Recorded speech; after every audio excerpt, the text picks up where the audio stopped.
महापुरुषों ने, ऋषियों ने राधे बहुत से मार्ग बताए भगवत प्राप्ति के, धर्म के। बड़े कठिन कठिन मार्ग हैं, लेकिन हम तुम्हें वो मार्ग बता रहे हैं, नवयोगेश्वर में जी कह रहे, सुगम से सुगम उपाय। सब कोई कर सकता है, स्त्री पुरुष बालक सब कोई कर सकता है। ये भगवत प्राप्ति का बिना पढ़े लिखे वाला भी कर सकता है। भोले से भोले अज्ञानी मनुष्य सुगमता पूर्वक दिव्य गति प्राप्त करेंगे इस साधन से। इसका नाम है भागवत धर्म। इस मार्ग में, भागवत धर्म में बड़ी से बड़ी त्रुटि हो जाए तो भी पतन नहीं माना जाएगा। बड़ी महिमा इसकी है। देखो, अन्य साधनों में अगर त्रुटि हो गई, जैसे आप 20 वर्ष से ब्रह्मचर्य हैं और एक दिन व्यभिचारी बन गए तो 20 वर्ष का ब्रह्मचर्य का क्या, ऐसे हर साधन में है। लेकिन भागवत धर्म में, नाम जप में, इनमें यह सिद्धांत लागू नहीं होता। आप 20 बार नाम जप किए, इसके बाद भ्रष्ट हैं, तो 20 बार नाम जप आपके कल्याण का कार्य करेगा। 19 नहीं होगा, वो 20 ही रहेगा। 21 से शुरू होगा जब आपका शुरू होगा। किसी ने कहा कि आप महाराज जी कहते हैं नाम जप से सारे पाप नष्ट हो जाते हैं, तो लोगों का उत्साह नहीं बढ़ेगा पाप कर्म करने में। तो आप ध्यान से सत्संग नहीं सुनते हैं, तब ऐसा प्रश्न आता है। जब कभी ऐसा वर्णन होता है कि तुम चाहे जितने पाप किए हो, नाम जप करने से सारे पाप नष्ट हो जाते, तो वहां एक जरूर बात हम कहते हैं, अब लो नसानी अब ना नसई हो। आज तक किया, लेकिन हे हरि आज के बाद पाप नहीं करूंगा। तो हम वादा करते हैं, मेरे भगवान के वचन है, आम तो आम सर्व पापे भ्यो मोक्षयिष्यामि मा शुचा। और सूक्ष्म रूप से अगर आपने ध्यान से सुना हो कि अगर आज आप कहते हैं कि हे भगवान मैं आपकी शरण में हूं, अब आज से मैं पाप बंद करके आपका नाम जप करूंगा, पक्का आप निष्पाप हो जाएंगे। लेकिन कल फिर पाप जानबूझकर करते हैं तो प्लस हो जाएगा पीछे का। ध्यान से सत्संग सुनोगे तो प्रश्न नहीं उठेगा। क्या नाम जापक का पापोत्साह बढ़ता है? जप करके तो देख, प्रश्न करने की जरूरत नहीं। नाम जप करके देख। हम कहते हैं नाम ही एक ऐसा है जो सर्व पाप प्रणाशनम। सुनिए, महाराज जी ने बहुत अच्छी बात और देखो, और ये तो हम कह रहे हैं, लेकिन इतने में से जितने बैठे हो हमें बताना कि एकदम ब्रेक मार के हमें दिखा दो कोई कि आज से भीष्म प्रतिज्ञा है और निर्वाह करके दिखा दो। ये तो कृपालु भगवान है, कह रहे हो, हम भी कह रहे हैं कि आज से हम पाप नहीं करेंगे।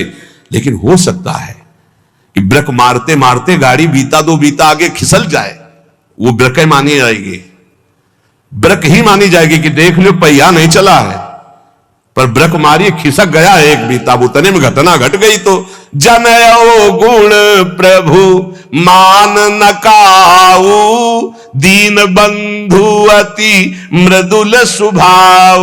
अब मन रहा है विषयी पापात्मा, ब्रेक मारते मारते कोई गलती बन गई तो राहत न प्रभु चित चूक किए की, करत सुरत सय बार ही।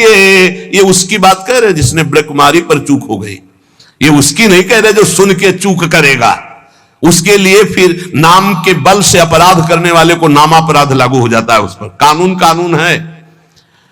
अब ये जो भागवत धर्म का बोले, इसमें किसी भी निमित्त से प्रमाद हो जाए तो कर्तव्य से च्युत नहीं होता।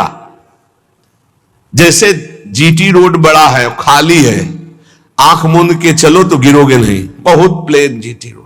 ऐसे ये बिल्कुल जो मार्ग भगवत प्राप्ति का भी बता रहे हैं भागवत धर्म का, बोले इससे आंख बंद करके दौड़ने पर भी कोई गिरेगा नहीं, अर्थात इस मार्ग में पतन है ही नहीं, गिरने का तो कोई सवाल ही नहीं। इसको कहते हैं भागवत धर्म।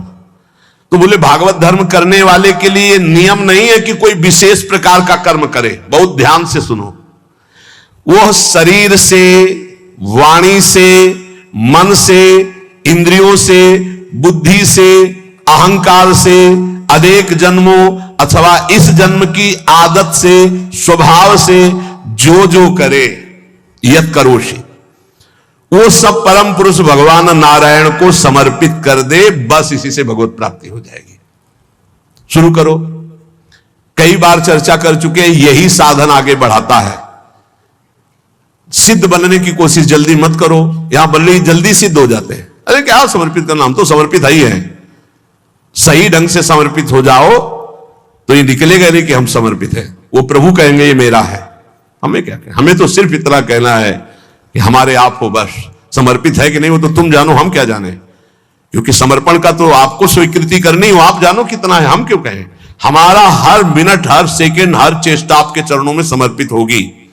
अब यहां देखिए, प्रातः से उठो और एक एक घंटा का समर्पण शुरू करो। अभी बहुत जल्दी साधना के सोपान की ऊंचाई पर आ जाओगे आप, पक्का मान लो। लेकिन वही कर पाएगा जिस पर भगवान की कृपा, जो हम कह रहे हैं। एक एक घंटा का समर्पण, वो भजन हो, नौकरी हो, किसानी हो, खान पान हो, शौच स्नान का समय, जो भी समय आपका गया, फिर से ध्यान से सुन लो, इसमें तर्क मत करना। शरीर से, वाणी से, मन से, इंद्रियों से, बुद्धि से, अहंकार से, अनेक जन्मों की आदतों से, एक जन्म, इस जन्म की आदत से, स्वभाव से, अहंकार से जो जो भी कर्म हो रहे हैं, वो सब परम पुरुष भगवान नारायण को समर्पित कर दो। इसे भागवत धर्म कहते हैं। इसका फल होगा भगवत प्राप्ति। कायेन वाचा मनसेन्द्रियैर्वा बुद्ध्यात्मना वानुसृत स्वभावात् करोति यद यत् सकलम परस्मै नारायणायेति समर्पयेत। ये जब घर से भागे थे और गुरु शरण में हुए थे, तब से अनुष्ठान ये प्रारंभ उसी समय से हो गया था। क्योंकि श्रीमद् भागवत की कृपा बचपन से रही, घर में शाम के रोज भागवत की चर्चा। पर जब वैराग्य भाव में आए तो हमका इसका अनुष्ठान होना चाहिए, ये भागवत धर्म है। और बस ये शुरू कर दिया था, एक एक घंटे का शुरू किया था। जैसे सुबह 7 से 8 बजे तक नाम जप करते हुए शौच स्नान हिसाब का 8 बजे, हे करुणा निधान भगवान, 7 बजे से 8 बजे के समय में जो भी कर्म बनाओ आपके चरणों में समर्पित। ठीक, अब 8 बजे से 9 बजे तक जो, फिर धीरे धीरे, ये हम आपको बिल्कुल अक्षरशः वैसे बता रहे जैसे किया, धीरे धीरे शयन तक। जब शयन से सुबह उठे तो रात्रि में सोने का जितना समय था, 6 घंटे, 5 घंटे, 4 घंटे, हे प्रभु आपके चरणों में ये भी समर्पित। अब इसका फल ये हुआ कि कुछ समय बाद हमारे अंदर जलन शुरू हुई और जांच होनी शुरू हुई कि हमारे कर्मों में त्रुटि कौन सी है। उन त्रुटियों का समाधान शुरू हुआ। प्रभु से प्रार्थना, हे प्रभु देखो ये गंदी बात थोड़ी आपको समर्पित होती, देखो मेरे मन में गंदी बात चल रही, मेरे मन में ऐसी बात आ रही। कृपा हुई, जांच शुरू हुई, गंदगी निकालने की प्रार्थना हुई। धीरे धीरे धीरे फिर जब मन, तन, प्राण, अहम ये जब समर्पित हो गए तो फिर बंद हो गया। जब घर का जाया हुआ चेहरा हो जाता है ना, उसको फिर वो पेमेंट नहीं है, वो समर्पित है। फिर वो ये सब बंद हो जाता है। इतने से इतने राधा वल्लभ अर्पणम मस्तु, अब कुछ रह ही ले गया तो क्या अर्पणम मस्तु। अब तो राधा वल्लभ जी खुद अर्पणम मस्तु हो गए, तो अब क्या अर्पणम मस्तु, राधा वल्लभ जी अर्पणम मस्तु। अब यही राधा वल्लभ जी का ही राज्य है, तो अब अर्पण क्या करना हो, तो बैठे हुए सिंहासन पर। ये सिद्ध, वही हम पहले कही कि सिद्ध ही मत झाड़ो। अगर आपकी स्थिति भगवदाकार नहीं है तो आपको ये साधन बहुत बढ़िया है, बहुत बढ़िया। चतुरासी जी का पाठ किया, राधा वल्लभ जी का सेवा की, राधा वल्लभ जी कर, रसोई अमन या राधा वल्लभ जी, किसानी की 5 घंटे, भूल गए आप 1 घंटे में, 1 घंटे में कहां देखे, तो 5-6 घंटे में एक बार पूरा थोक में जमा कर दो। 8 घंटे ड्यूटी की, हे प्रभु 7 बजे से गए थे, देखो 8 घंटा ड्यूटी। ये 8 घंटे के समय में जो भी क्रियाएं, चेष्टाएं हुई, नाथ आपको समर्पित है। आप इस समर्पण वृत्ति से प्रसन्न हो जाइए और अपनी शुद्ध भक्ति प्रदान कीजिए। कह रहे ये समर्पण लोगों की मान्यता और धारणाओं से आपको उठाता चला जाएगा, और बताना किसी को नहीं, सुन लो और आज से धारण कर लो, बिल्कुल फ्री है। कोई एक विशेष भागवतिक कार्य समर्पित करना ऐसा नहीं, स्पष्ट लिखा है। भागवत धर्म का पालन करने वाले के लिए यह नियम नहीं है कि वो एक विशेष प्रकार का ही कोई कर्म करे और वो भगवान को समर्पित करे। वह शरीर से, वाणी से, मन से, इंद्रियों से, बुद्धि से, अहंकार से, अनेक जन्मों अथवा एक जन्म के स्वभाव और आदत से जो जो करे वो परम पुरुष प्रभु श्री हरि को समर्पित कर दे। इससे क्या होगा, आप समर्पण करते रहिए, आपकी स्थिति लोगों की मान्यता और धारणाओं से ऊपर हो जाएगी। कह रहे वो दंभ से नहीं, नाटक नहीं, वो स्वयं उसके अंदर ऐसे भाव जागृत हो जाएंगे। एवं व्रता स्वप्रिय नाम कीर्त्या जाता अनुरागो द्रुत चित्त उच्चई हसत्य छोरोदति रोति गायत्युन्मादवन नृत्यति लोक बाह्या। ये समर्पण रंग लाएगा। क्या लाएगा? अब नाम में प्रीति होने लगेगी। राधा राधा राधा। उसको हृदय में अपने प्रीतम के नाम कीर्तन में स्वाद मिलने लगेगा। नाम में प्रीति होने लगेगी। नाम में जो ही प्रीति हुई तो अनुराग उत्पन्न हुआ। अनुराग का अंकुर जब आया तो चित्त द्रवित हो जाता है। अब वो साधारण लोगों की स्थिति से ऊपर उठ जाता है। लोगों की धारणा मान्यता उस तक नहीं पहुंच सकती। जो समस्त कर्म भगवान को समर्पित करता है उसका नाम में प्रेम हो जाता है। नाम का प्रेमी अनुराग रंग में युक्त होकर लोगों की धारणा और मान्यता से अध्यात्म की ऊंचाई पर पड़ता है। वो दंभ से नहीं, स्वभाव से मस्त हो जाता है, मत वाला। अब वो कभी खिलखिलाकर हंसता है, कभी फूट फूट कर रोता है, कभी ऊंचे स्वर से भगवान को पुकारता है, कभी मधुर स्वर से भगवान नाम कीर्तन गुणगान करता है। कभी कभी ऐसी स्थिति में सामने उसके भगवान होते हैं तो अपने प्रभु को रिझाने के लिए वो उन्मादवन नृत्यति लोक बाह्या, लोक बाह्य स्थिति वो उन्मादवत नृत्य करने लगता है। सामने उसको प्रभु दिखाई देते हैं। वो जिधर दृष्टि डालता है उसको भगवान दिखाई देने लगते। ये साधन का फल देखो। खम वायु अग्निम सलिलम महिम च ज्योतिंश सत्वानि दिशो द्रुमादीन सरित समुद्राश्च हरे शरीरम यत्किंच भूतम प्रणमे दनन्यः। आकाश की तरफ देखता है तो उससे भगवान वायु अग्नि जल पृथ्वी ग्रह नक्षत्र प्राणी दिशाएं वृक्ष वनस्पति नदी समुद्र सब का सब भगवत स्वरूप उसे दिखाई देने, क्योंकि भगवत स्वरूप है।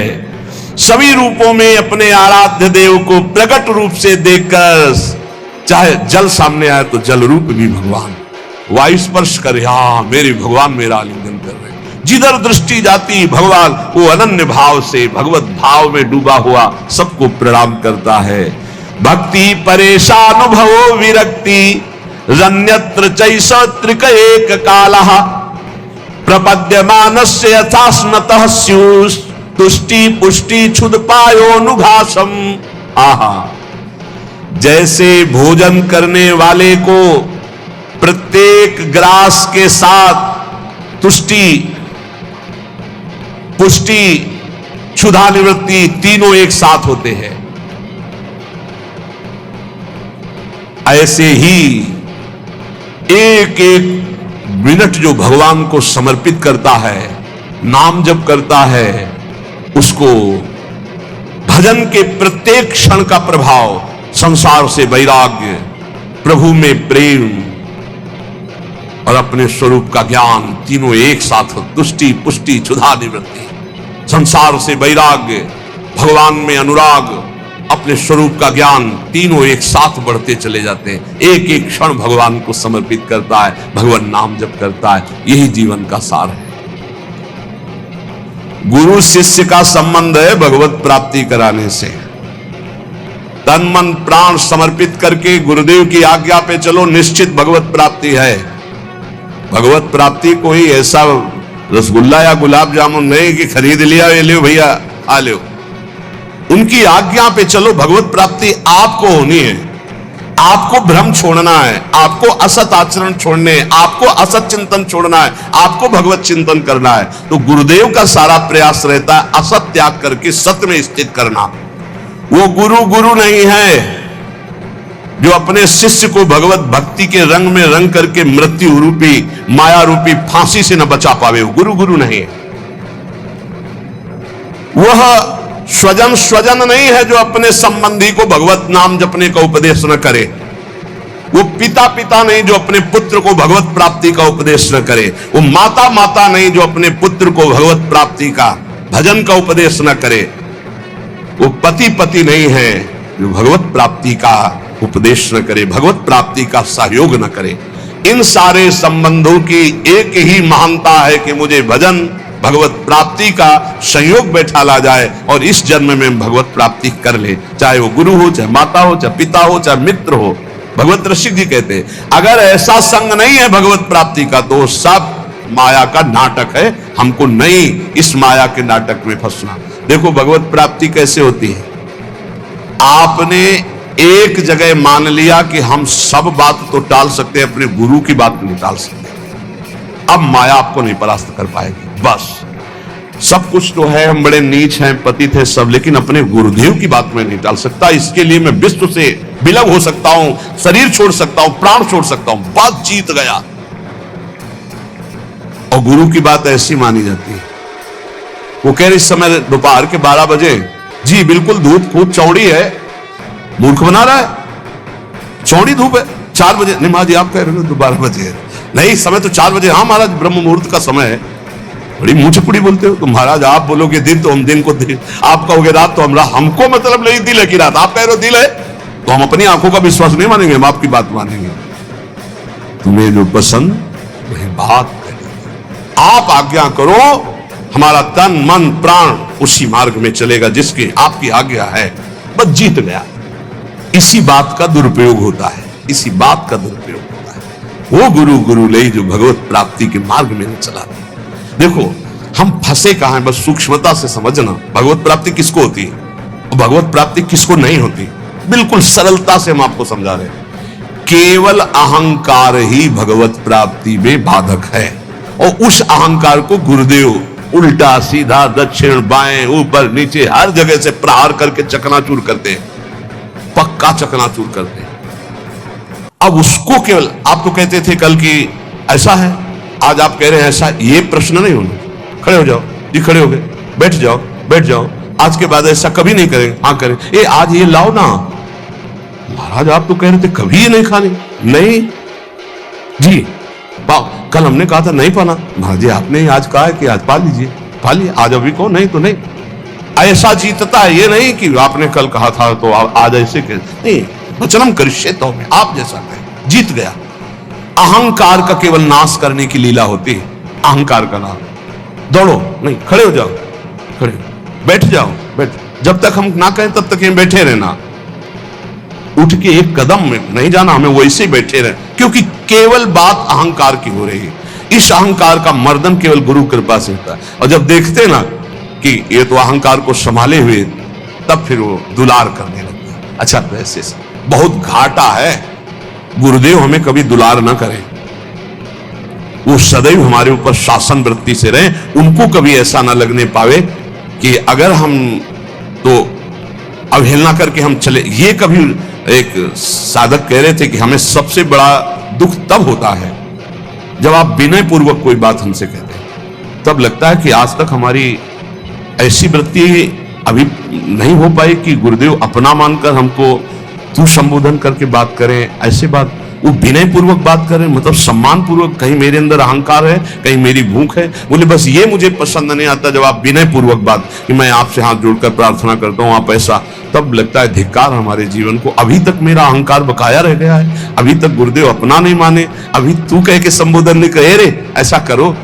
अपनापन तो तब हमें लगता है जब ये विनय हट जाती। विनय तो पर से होती है, नहीं नहीं अभी अभी गुरुदेव अपना नहीं मान। ये अहंकार की गलित वृत्ति में आता है भाव। अहंकार बहुत, यही भगवत प्राप्ति, सिर्फ भगवत प्राप्ति में मुख्य है अहंकार, और इसी की गुफा में रहते हैं काम क्रोध लोभ आदि। इसी का नाश होता है गुरु कृपा से। बस गुरु कृपा को समझना है कि वो तत्काल बदल सकते हैं, तत्काल हर तरह से चकनाचूर करके चुप कौन रस बाड़े जा बोली वही भारी। ये केवल गुरु से ही होता है, ये हमने जीवन में देखा। केवल गुरु, एक जगह यार इतना रख लो, एक जगह इतना रख लो, वो जैसे चाहे वैसे, बिल्कुल एक जगह उनकी आज्ञा पे हो जाओ। अभी अभी अभी ये अहंकार गलित होना, ये केवल गुरु से गलित होता है। हमने अपने जीवन के अनुभव में देखा, केवल गुरु से गलित होता है अहंकार, किसी साधन से नहीं। गुरु गुरु वही है जो मृत्यु की फांसी से मुझे मुक्त करके भगवत साक्षात्कार करा, वही माता वही पिता वही संबंधी है। ये शरीर दुखमय विषय भोगों की प्राप्ति के लिए नहीं है। नायम देहो देह भाजाम नृलोके कष्टान कामान नरहते विद्भुजाम ये तपो दिव्यम पुत्र कायेन सत्वम शुद्धे दस्मात् ब्रह्म सौख्यम त्वनंतम। हे पुत्रो, इस मर्त लोक में शरीर जो मिला है मरेगा, नष्ट होगा। इसमें बड़े रोग, बड़े दुख आने वाले हैं। ये विषय भोगों के लिए नहीं मिला है। ये विष्ठा भोजी, सुकर कुकर आदि को ये सब सुख प्राप्त है सांसारिक। इस शरीर को दिव्य भजन के द्वारा भगवत प्राप्ति कर लो, इसलिए मिला है मानव देह। तपस्या के द्वारा अंतःकरण को शुद्ध करो। तपस्या कौन? जो हमारे अंदर काम क्रोध लोभ आ रहे हैं उनको जो हम चुपचाप सह रहे हैं, ये तपस्या है। इस शरीर को तपो दिव्यम पुत्रकायेन सत्वम शुद्धेदस्मात् ब्रह्म सौख्यम त्वनंतम। तपस्या के द्वारा अंतःकरण पवित्र करके भगवत प्राप्ति करो। तपस्या कौन? जो हम 2 बजे से जग रहे हैं, सब आराम से खा पी के सो रहे हैं, आप जग रहे हैं। अब आपका 10 बजे तक दिनचर्या चल रही है, कुछ थोड़ा सा जलपान, फिर भजन साधन, अपना रात दिन लगे हुए, काम क्रोध आदि शत्रु आ रहे हैं, उनकी जलन सह रहे, ये तपस्या है। ये क्या करेगा? अंतःकरण को पवित्र कर देगा। इस शरीर से अनंत भगवदानंद की प्राप्ति होती है, अनंत भगवदानंद की। शास्त्रों ने बताया है, महत्सेवाम द्वारमाहुर विमुक्ते स्तमो द्वारम योषिताम संग संगम। यदि संत महापुरुषों का संग मिल जाए तो